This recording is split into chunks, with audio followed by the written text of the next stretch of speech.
और एक हैरत में डाल देने वाली घटना सामने आई है। अफगानिस्तान से एक 13 साल का लड़का प्लेन के लैंडिंग गियर में छिपकर भारत आ गया।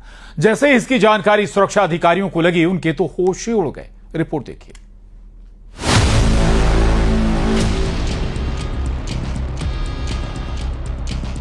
प्लेन के लैंडिंग गियर पर जानलेवा सफर। काबुल से दिल्ली पहुंचा लड़का। सब हैरान, कैसे रह गया जिंदा। आसमान में प्लेन जब 30,000 फीट की ऊंचाई पर उड़ान भरे और सोचिए उसके लैंडिंग गियर में कोई मौजूद हो तो उसकी क्या हालत होगी। उसका बचना नामुमकिन माना जाता है।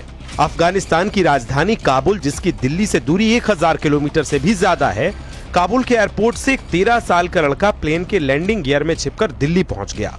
घटना रविवार की है।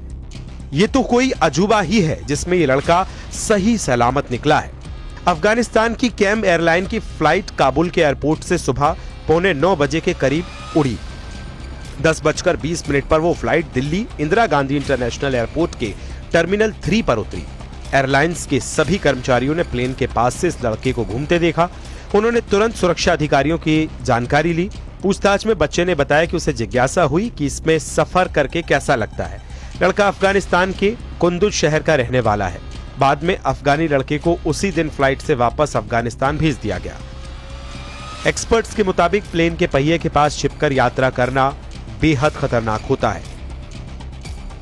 30,000 फीट की ऊंचाई पर तापमान -40 से -60 डिग्री तक गिर जाता है। ऑक्सीजन की बेहद कमी हो जाती है, जिससे कुछ ही मिनटों में बेहोशी या मौत भी हो सकती है। ऐसे मामलों में 20% लोग ही बच पाते हैं। पहले भी कई बार इस तरह के लोग जानलेवा सफर पर निकले हैं। साल 1996 में दिल्ली के 2 लड़के प्रदीप और विजय ब्रिटिश एयरवेज की फ्लाइट्स की व्हील वेल में छिपकर लंदन पहुंचे थे। उसमें विजय की मौत हो गई थी, जबकि प्रदीप बच गया था। इसी साल डोमिनिकन राज्य से 2 लड़के फ्लोरिडा जाने के लिए व्हील वेल में छिपे। ठंड और ऑक्सीजन की कमी से उनकी जान चली गई। साल 2019 में एक शख्स केन्या के विमान से लंदन जा रहा था, जिसमें वो भी नहीं बच पाया। साल 2015 में शंघाई से एक शख्स लॉस एंजेलिस तक प्लेन के व्हील में चिपकर गया था। हालांकि 10 घंटे की उड़ान के बाद वो बच गया। इनके अलावा और भी मामले सामने आए हैं, जिसमें ज्यादातर लोगों की मौत हो गई। कुछ ही लोगों की किस्मत साथ थी, जिससे वो जिंदा बच पाए। Bureau report, news 18।